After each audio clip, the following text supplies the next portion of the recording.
Oh, I used to answer that it was simple politeness, treating each other with kindness, but then I realized what I was really saying is that it's gratitude. It is gratitude for the invisible things that your spouse does for you every single day and does for you simply by existing, and including her and including him in your own achievements and in your own ego. My wife is as much a part of my ego as I am. Her pain is my pain. Her I think joy is my joy. a big key to a healthy marriage is to root out the spirit of competition in a marriage, because, or at least to channel it in a healthy way, because a lot of times, especially when you bring kids into the mix, you get into this competitive thing where it's like, well, I did this around the house, and I was up with the kid, in the middle of the night for X amount of hours, and you're not doing this, and you've got this scorecard. You're keeping score all the time. And that's why I think it's so toxic these days when you hear from people that, well, a marriage is supposed to be 50-50, to be 50-50 equal partners. And that's exactly the wrong approach, because then you're always measuring, well, I'm at 49 right now and you're at 51. No, you both just give of yourselves 100%, and you don't worry about competition. I will take it slightly differently, what to avoid rather than what to do. And there are two things that I think people need to avoid, and not in order of importance. One is taking the other for granted. I think that people should date for the rest of their lives. When you try to win that person to be your spouse, look at how much you did. Make sure how you looked, how you acted. Everything about you was, I want to win this person. Then you win that person, and then within a year or 10 years or 20 years, it all goes to hell. I stop trying to win this person. My favorite English verb is earn. It's one of the only languages in the world that has the word earn. In all Latin languages, you say, I win an income. In America, in English, you say, I earn. The other one is my happiness thesis, that you are not allowed to inflict your bad mood on others any more than you can inflict your bad breath on others. You are obligated to wash away your bad mood just as you wash away your bad breath. What you want to have in your marriage is, I would say, first and foremost, like a scrupulous honesty. And I don't just mean that you tell each other the truth, because you can be brutal with the truth. I mean the kind of honesty that's devoted towards thriving in love, And you want to act nobly in your relationship. You want to be reliable and productive and generous and then if you're lucky, now and then, you might be happy. And you might have a clear enough conscience so that in those rare moments where you are truly happy, you can also enjoy it without guilt. I think if you both go into a marriage agreeing on what it is, on what the institution is, and you say, look, we're in it, we're not going to leave it, this is, no matter how terrible and miserable it might seem at times, we're just going to be in it, for better or for worse. Yeah. That gives you a level of comfort and security and true freedom that will allow you to weather those storms. And you also don't need to pursue selflessness exactly. In a way, you're sort of pursuing the opposite. You're pursuing a sort of selfishness in that you are viewing your spouse as part of your flesh. A man and a woman leave their families. They come together in one flesh. I think of my wife, sweet little Elisa, truly as a part of my flesh. And so even when I do all sorts of very annoying behaviors, and Elisa yells at me and she says, Mike, do the dishes, go in there, clean up your clothing, why are you doing? You're working too late, why are you at backstage on that, Mike? I think to myself that this is good. I need to accept this with saintly patience. This is very virtuous to do. People tend to fall prey to is that men tend to think that the things that their wife wants are the things that they would want, and women tend to think that the things their husband wants are the things that they would want. And failing to recognize that men and women are wildly different and have very different priorities leads to some pretty bad things. I have so many stories that are like, the purest example of this that I can think of is one time my wife came to me and she had some sort of problem, and I did what men do. I said, okay, so here's a bunch of solutions. Men, right. Oh. Yeah, I see that, Candace, so that's correct. Is it And- really a bad It's a idea? bad Because men are solution-oriented, right? If they hear a problem, men like to fix things. They like machines, they like to fix things. And so my wife presented me with the problem, and I said the natural, normal, logical thing that men do. And I said, here's a solution, and she got mad. And I realized at that point that what she didn't want was a solution. What she wanted was for me to hear her. Yes. To hear her. Yes, the comfort. The emotion. Even I.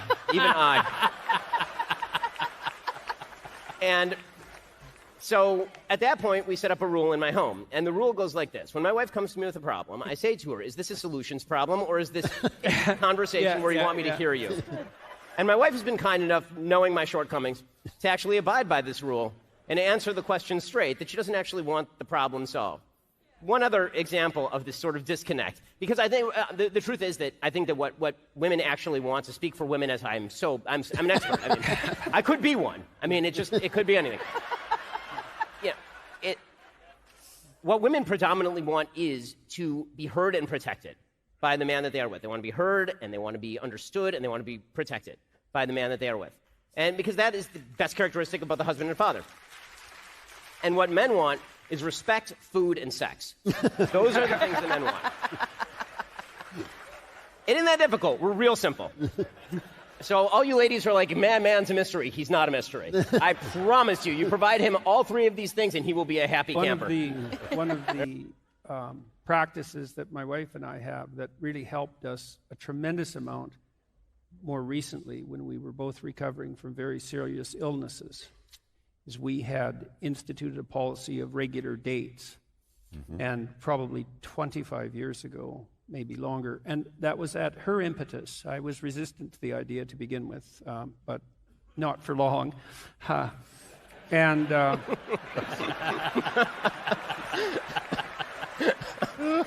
yeah, and so to follow up on your comment, it's like, put in some bloody effort and get in the mood.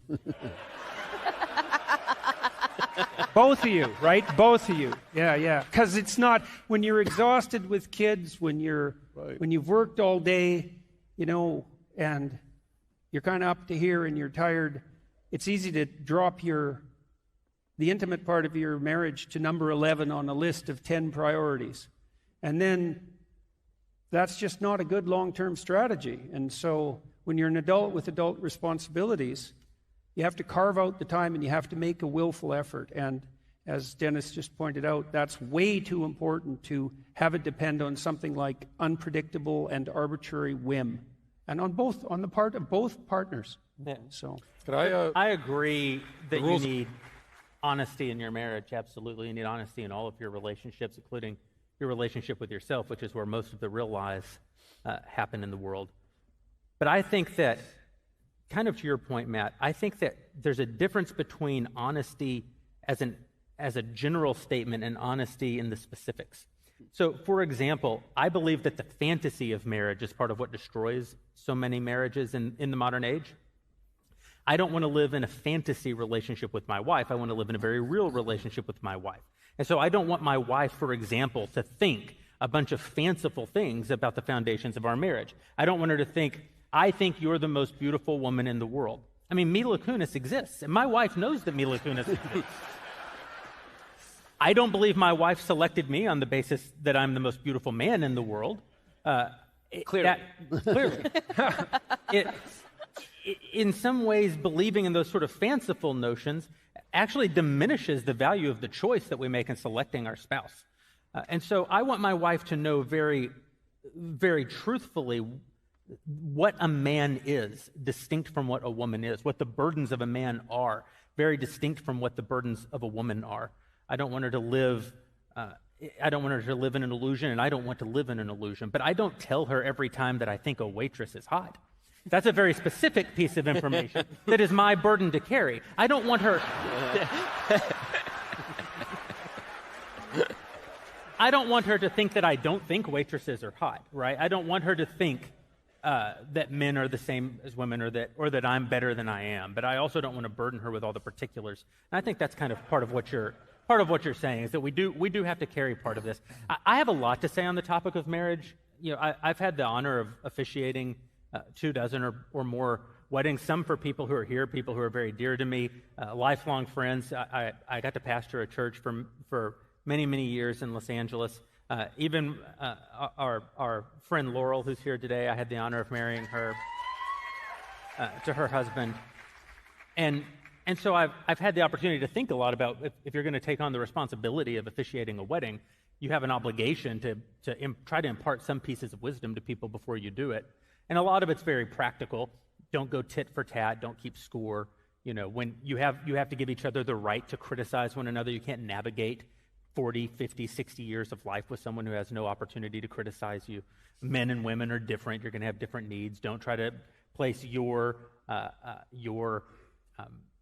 reactions to something on them as though they mean what it would mean if you did the very same thing. I mean, these are very practical and I think very important, but there's a very spiritual component to it as well. And obviously the Bible has a great deal to say about it, but you can live in Ephesians for a long time talking about marriage, but there's a different idea that I'd like to leave the conversation with, which is that at the end of the day, and this is less directly stated in the Bible, but indirectly many, many times stated in the Bible, you have no real power over any other human being.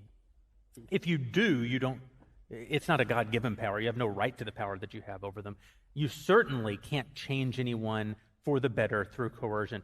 You can't make someone what you want them to be.